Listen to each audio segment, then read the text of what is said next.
ఒక 2 థింగ్స్ ఉన్నాయి సార్, స్ట్రాంగ్గా చెప్తున్నాము. సారీ థ్యాంక్స్ అనే పదాలని అవసరం ఉన్నప్పుడే వాడాలి, ఇలా మాటికంటే వాడేసి వాటి వాల్యూ తీయొద్దన్న ఒకటి చెప్తున్నాం. ఎక్స్ లవర్ని మనం ఏదో శత్రువులా చూసేయడం, మనం ఒకరితో ప్రేమలో ఓడిపోయిన తర్వాత వాళ్ళతో బ్రేకప్ అయిన తర్వాత వాళ్ళని ఏదో ఇంకా వాళ్ళకి దూరంగా ఉండాలి, అసలు వాళ్ళని శత్రువులా చూడాలని చాలామంది అలా ఉంది. అదేం లేదు. ఒకసారి ప్రేమలో విడిపోతే ఏంటి, ఆ ఫ్రెండ్షిప్ అయితే ఎక్కడికి వెళ్ళదు కదా. సో ఎక్స్ లవర్ని కూడా మనం బాగా ట్రీట్ చేయొచ్చు అని ఒక ఎమోషన్ చెప్తున్నాము. అది ఖచ్చితంగా చాలా డీసెంట్ వేలో చెప్పాము, మీకు నచ్చుతుంది అనుకుంటున్నాను సార్.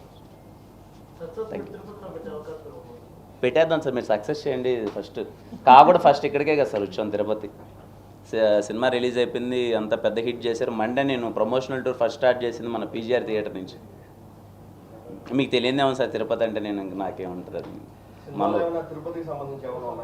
సినిమానా సార్, ఇప్పటికే నన్ను వేసుకుంటున్నారు సార్, అన్నీ మీ తిరుపతిలోనే తీస్తా, నవీన్ భాగ్యం విష్ణు కదా చాలా తీశాను, కానీ ఇంకోటి తీద్దాం సార్. కానీ ఈసారి తిరుపతిలో తీస్తే తిరుపతిలో మంచి కుర్రాల్లా కాకుండా ఒక గ్యాంగ్స్టర్ సినిమా చేద్దాం అనుకుంటున్నాను సార్.